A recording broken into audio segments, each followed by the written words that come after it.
Hello and welcome back to another episode of LMScast. My name is Chris Badgett and I'm joined today with a special guest. Today we have Mike Weiss from Client Engagement Academy. And Mike is a real expert in online course creation, platform creation, instructional design, and really, if I had to pick just one area in all that, it has to do with an obsession with engagement and really pushing the industry forward in terms of increasing course completion. And we're going to get into that, and we're going to get into kind of some of the problems out there in the e-learning, in the online course, or the digital learning landscape. But first, Mike, thanks for coming on the show. Yeah, thanks for having me. It's I'm looking forward to spending some time with you and your audience. I've been watching you in the space, and it's amazing to see your dedication and commitment to excellence. And so both for the educator and the student. I love that. Thanks, Mike. One of the things that I think I heard a statistic from you in a presentation in the Devon's Slavens Course Creation Summit, which I think I've borrowed and been using. And I'm really happy to give you credit publicly. And also, I heard in our earlier conversation, you rolling off even more statistics that I'm likely going to borrow in the future, just with more detail. But one of the things you've really worked on is increasing engagement. And I have some other podcast episodes, that way old ones, about the dirty little secret of membership sites. And that dirty little secret is that sometimes people buy stuff they don't finish or don't use. And I heard somewhere from you that there was like a 10% industry average completion rate. And I thought we could start there and kind of look at the problem. But let's start with some statistics. What are some of the, either recently or that you know about in the different types of e-learning, what are some statistics around course completion? Yeah, some of these you can find online fairly easily. Like, for instance, like I have some broad categories. There's the personal development space, which, I'll share my personal experience from that space, and having spent many years in that space and dealt with, as an educator with customers, I knew what my numbers were, and I knew what some of the peer numbers were. So that's the personal development space. And then there's the business opportunity space. So that's really anybody that's looking to take a course to improve their life in some way, shape, or form in business or hobbies or those type of things. And there's sort of the in-between, which is really hard to classify. And then if we look at some of the newer channels like the MOOCs, the Harvard, Yale, University of Pennsylvania, that data for sure is online because they have a big challenge. And it just goes to show, I think, our audience that they took the best professors at those universities that, I don't know what the tuition is a year, but it's got to be 60, 70 grand a year now. They took the best professors and took some of the best courses and put them out for free. And they get 50% of people aren't even logging in. And their completion rates are in the, say, 4 to 8% range. That's, to me, really sad. Udemy, which has 12 million students and 40,000 instructors, they're an aggregator of educators and an aggregator of students. I've heard that their number is sub 10%, around 8% completion rates. Personal development, which is where we peaked out before we took action, was around 12%. And then the business opportunity space, that is where it's shockingly low.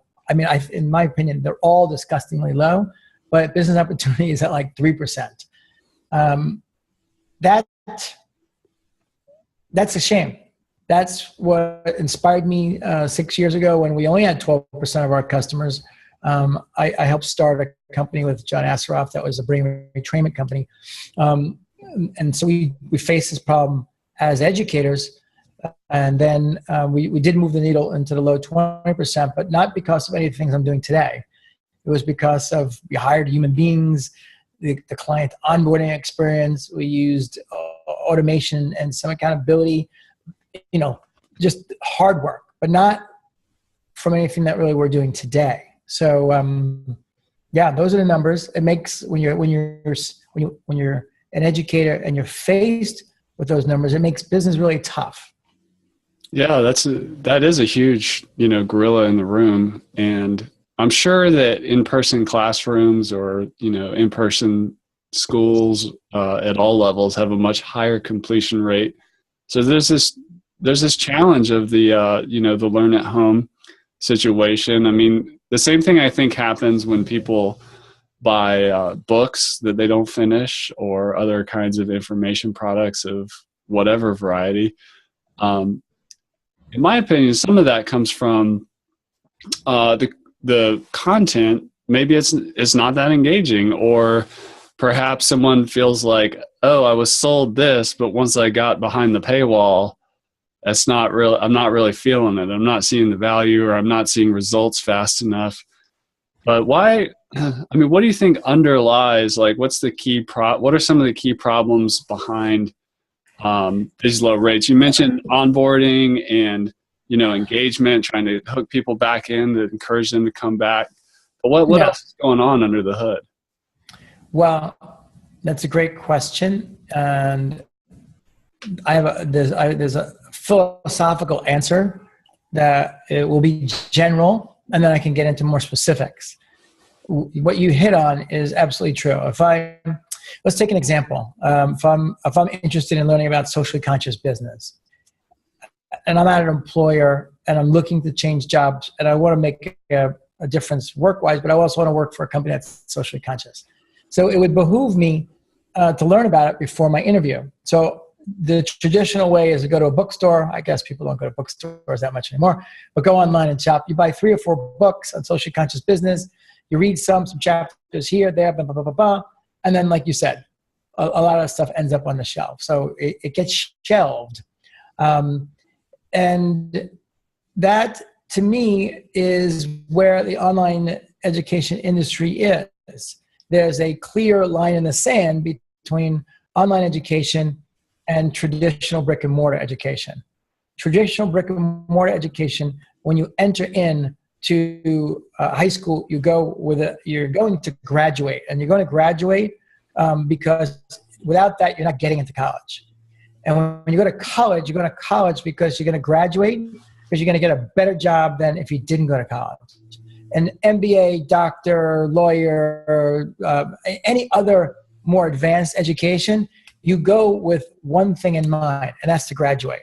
So the mentality of that student is completely different, because in their own selfish right, they're going into something with an end in mind because they want to then get the benefit of that time and money invested. So like if you want to break down 500 years of education or even more to its core, it comes back to the same concept of basically any investment we make in life. And that is, if we can't get a mathematical return, then the investment generally is going to fail. So people don't like to look at education that way. But my background in 29 years in the financial business, and a spreadsheet guy, I look at a lot of opportunities like that. So then people say to me, well, look, doctors, that's not the case for doctors because they want to save lives. And I'm like, that's bullcrap. Because if you think about what a doctor goes through, they go through college, and then they go through doctor school, and then they go through a few years of additional training. So the bottom line is, their education today, not only is it 10 or 12 years, but it could be close to $500,000. Now, if they weren't paid more because they were a doctor and they were just making $75,000 a year, the entire system would fail, because no one's going to spend 10 or 12 years and be in debt $500,000 if you can't make a return on your investment. So it all comes down to this magic formula. Now, if we take that and we say, okay, let's look at the online education world. Well, online education world is no better than a bookstore, as you mentioned. And I don't even know if you were actually thinking about it this way, but take all the online courses out there, they're bookstores with books. And so when people are buying these courses online, they have no real intention of finishing them like they would if they entered into a course that was in high school, college, or it was a prerequisite for them to get something, because that mindset is I'm going with the beginning and I'm going to finish. So where was the transition from, okay, online world is like just books, which by the way is why part of the reason why the graduation rates are so poor, because I don't even think people are so focused on that. And where has it now changed? And for me, what caused me to pivot my entire business and go from, being an expert in online marketing to basically shutting down that entire business and building my own platform is because of what Mozilla did with the digital badge. And they recognize, they're a global brand, so they can affect the world. And they realize, I think, a lot of what I've just shared is that, okay, it's a broken industry. What's missing and what can we help with?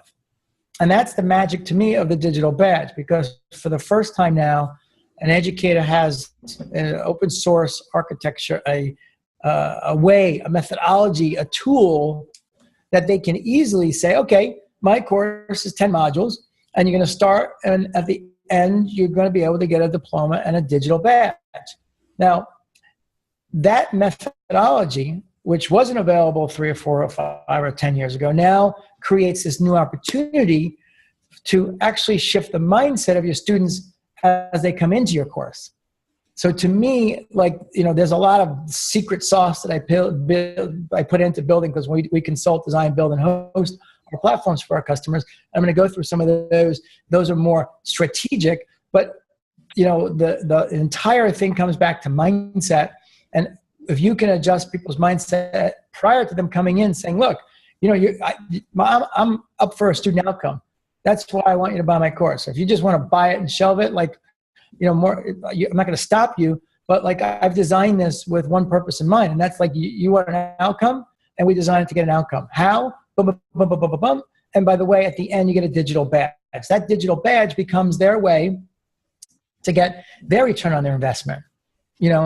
How so? Because it's a way for them to show that they've actually made that investment in themselves, and they accomplished something, and they attained some level of specialized knowledge. So I know I spoke for a long time. I just want to tie the bow tie on that example of that socially conscious person, the socially conscious business person. So now the next woman is at a company, and she wants to change companies and go work for a socially conscious business company. So instead of buying books, she finds 2 courses online. They're expensive. They're $1,000 each on socially conscious business. And they deploy digital badges, and they're focused on student outcomes. So she makes the investment in herself and spends $1,000 and $1,000 and 5 weeks and 10 weeks. And now when they both work into the interview of the company, the one guy says, hey, I learned a lot about social conscious business. I know your company is, I want the job. He's like, well, the interviewer says, well, what do you know? It's like, I bought this book, that book, this book, that book. He's like, oh, okay, great. Next. The woman comes in, sits down, and he says, we're a socially conscious business. What do you know about it? And she says, with your permission, can I come around your side of the desk? So the entire relationship has shifted. Yeah. And she says, well, just pull up my LinkedIn. And she pulls up her LinkedIn, and you say, you see this course and that badge? You see this course and this badge? And the guy's like, yeah, that and a quarter will get you a telephone call. She's like, no. Click the badge.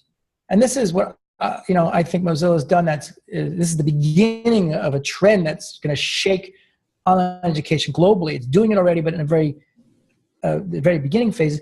The guy clicks it, and it instantaneously takes it back to the educator's site, and it's her encrypted portfolio. And it says, congratulations, this is a date, this is when she passed, and it talks about all the criteria of the course. So the person can actually see, oh, it was 10 hours, 15 videos, quizzes, final exams, blah, blah, blah, blah, blah. And then it talks about her new skill set. And she's like, oh, now click the next one. And then once again, boom, more stuff. So this person walks out of that interview with a completely different relationship to the chance to get that job. And the reason why is because she has a way to get a return on her investment. That is now quantifiable. And you know what? She is going to get the job. And so this to me, like your question was an amazing question.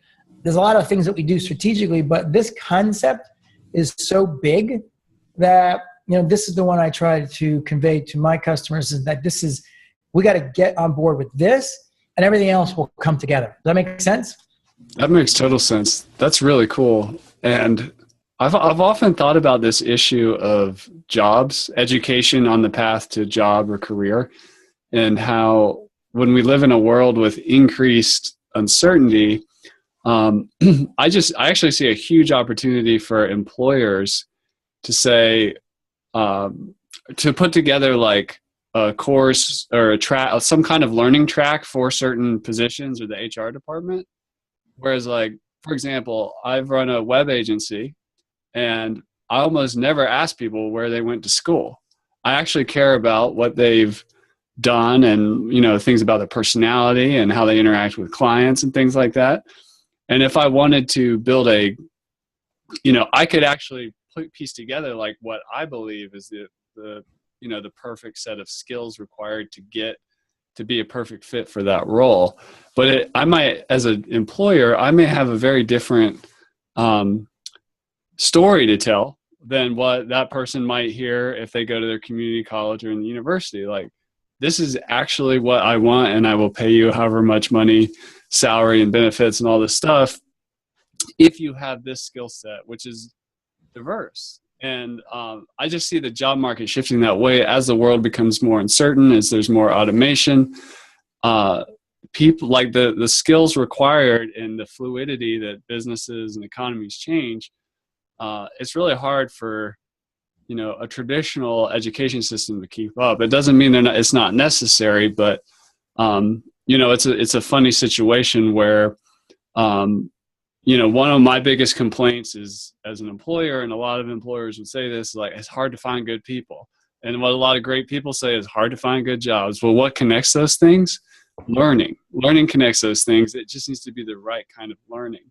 So I was reading an article recently on some kind of e-learning news site and was trends for 2017. And one of those was the rise of accreditation and certification through badges or certificates and whatnot.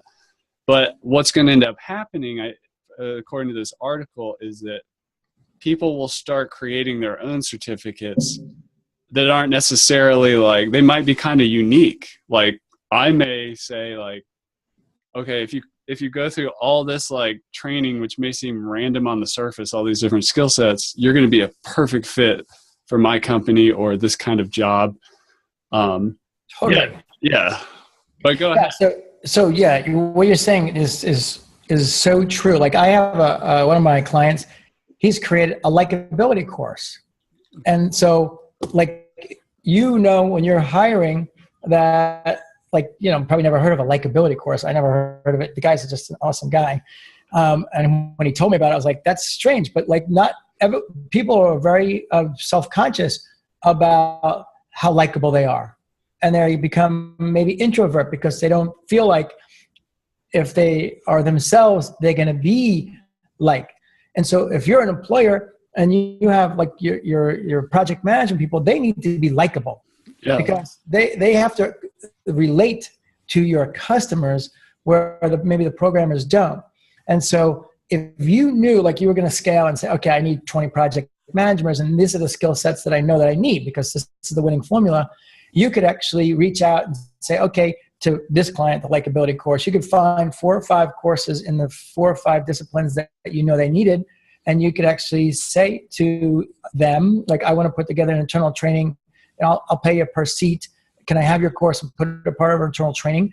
And then you could actually, have people go through before you actually even gave them the job and said, look, this is my requirement to become an applicant. And I'll pay for the training. So even if you don't end up working here, you're going to be much better off.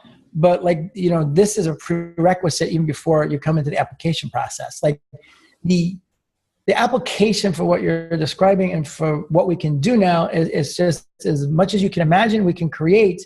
And this specialized knowledge is what's going to differentiate people as we move through the process. This is great for, a company looking to hire people. One of my customers is a digital marketer, and I consulted, co-designed, built, launched, and hosted all 9 of their certification programs for them.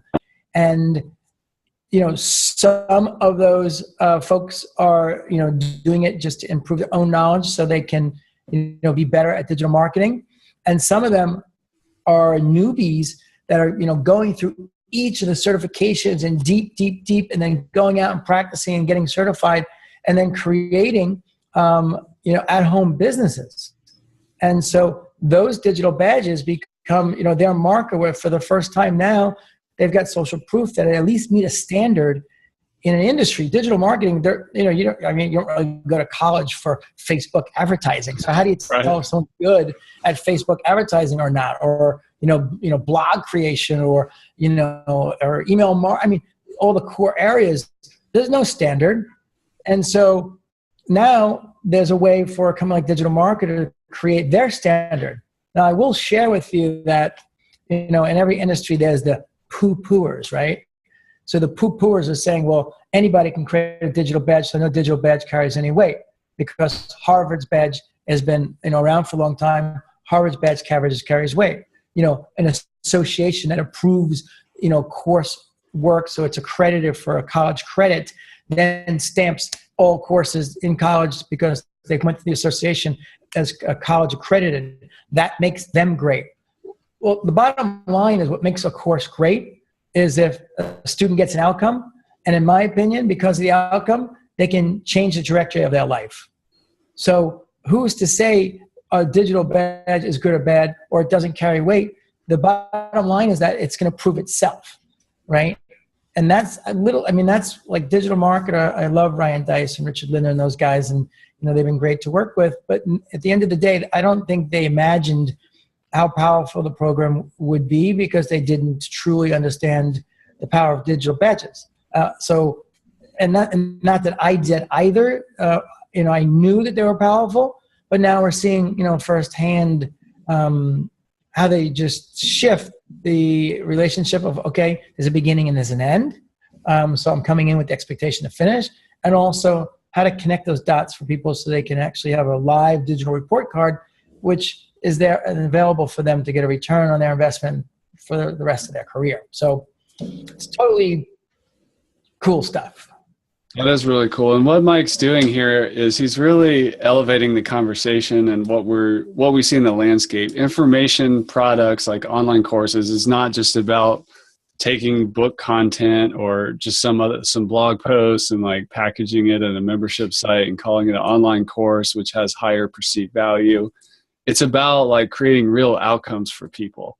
And that's the difference between the ones that work and the ones that don't. The best marketing is a good product. And if somebody goes through a great quote.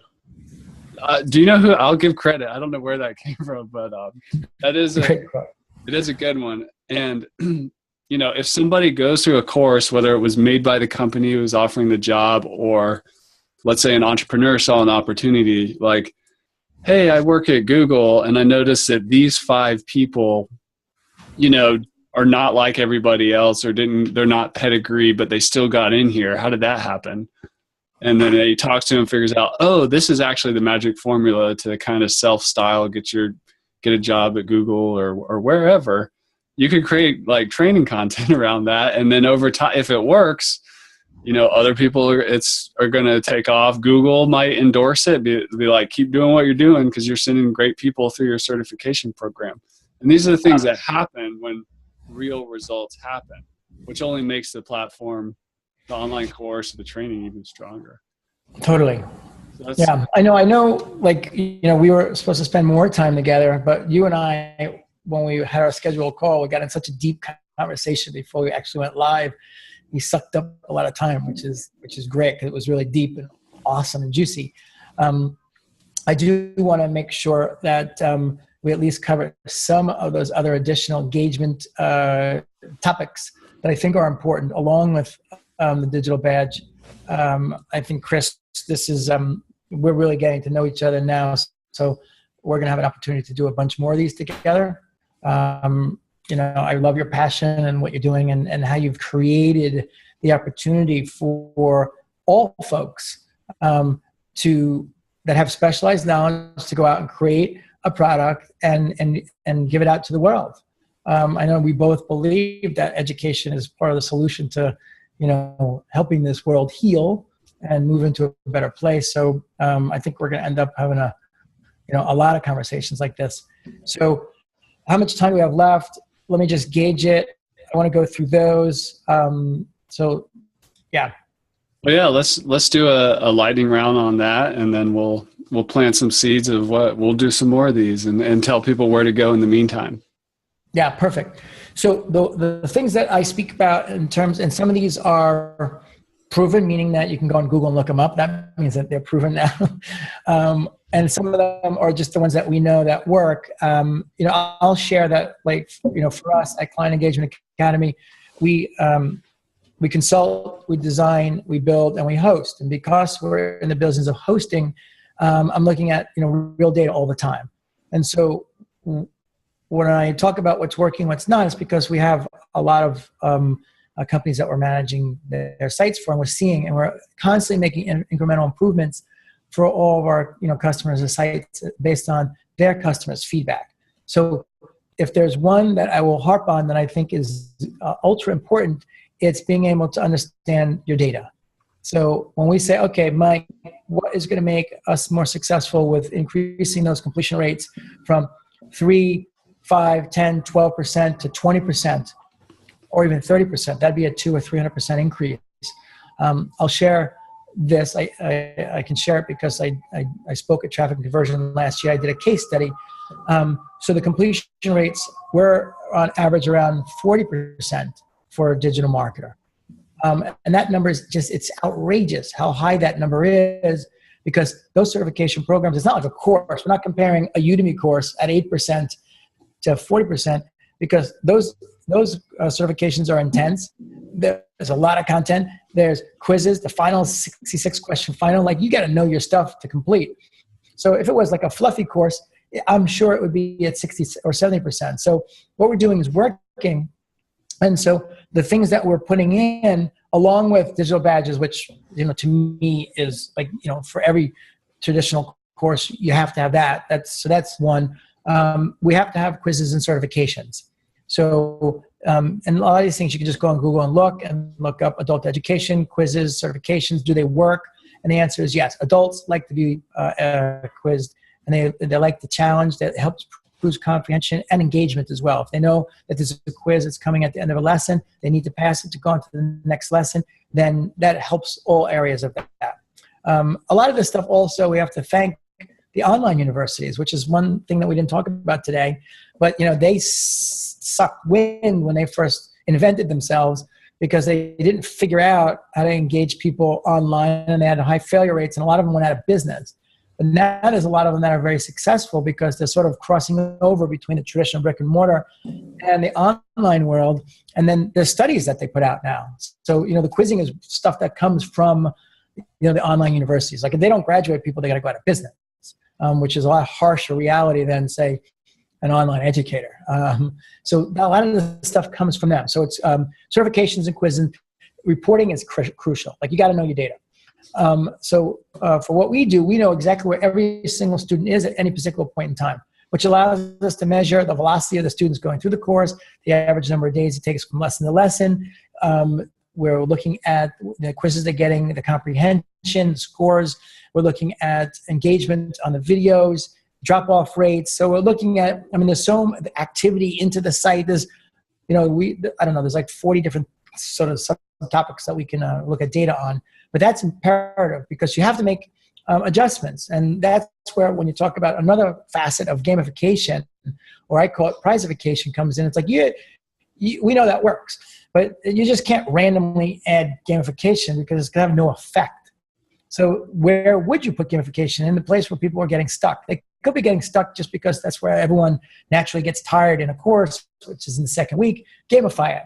But unless you know your data, it's pretty hard to figure out where to help motivate people. So quizzes, reporting, gamification. This one's a big one. Is client pathway algorithms. So I'll just spend a really quick second on this. Back in the day, before learning management systems, when someone bought a course, you send an email with 10 links to the 10 modules.